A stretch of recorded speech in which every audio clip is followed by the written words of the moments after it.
Hello there. So welcome again for mental health disorders, and this will be our lesson number 3.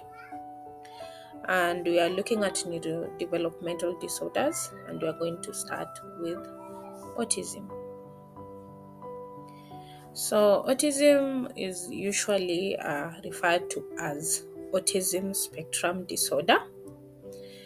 The initials are usually ASD, and it is brain development issue, and it usually affects 1 to 100 children. So this is usually due to causes like genetics as well as environment. So when I say genetics, I mean that maybe there is someone in the family who has these genes which have autism. And then when I say environment, I say maybe due to issues like obesity in the mother, oxygen deprivation from birth complications, maternal immune system disorders. So, such issues usually make a child get born with autism. So, symptoms of autism. And when I say symptoms, kindly note that you require a medical diagnosis.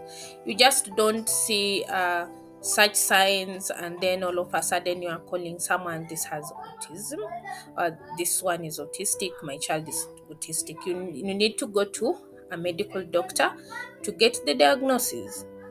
So we have major classifications like behavioral, developmental, cognitive, and psychological. So for behavioral, you might find that someone is there is no social interaction when you are talking to them, no eye contact. Then developmental, we have things like speech delay, like someone is not able to talk.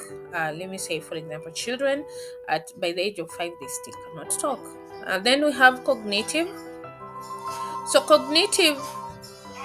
So for cognitive, we have interests. There is intense interest in limited number of things. So for example, you find if it's a child, they love doing something repetitively, like they do it repetitively, maybe saying things repetitively like that, or doing something repetitively.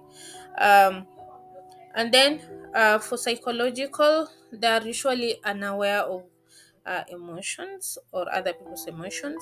And then sometimes they are depressed, sometimes they are anxious, sensitivity to things like sound. When you put something, they don't want because they are sensitive to that sound. Um, so signs of autism in children, you find that when you call them, they are not able to respond to their name. They cannot give you eye contact. They cannot smile back to you. They get upset at a certain uh, things, even taste, smell, or sound. Repetitive movements, maybe hurting themselves constantly or rocking their body all the time. um, they don't talk as much as other children. They can't play as much as other children, and then they also repeat the same phrases, like if it's how are you all the time, it's how are you, how are you, how are you, like that. And kindly do not confuse this with when a child is learning to talk, because when they are also learning to talk, they repeat words. So this one is just extreme when it comes to autism.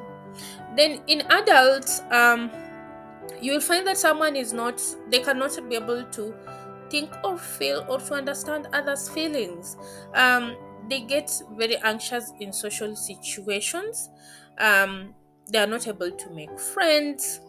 They prefer their own, let me say, they prefer to be on their own.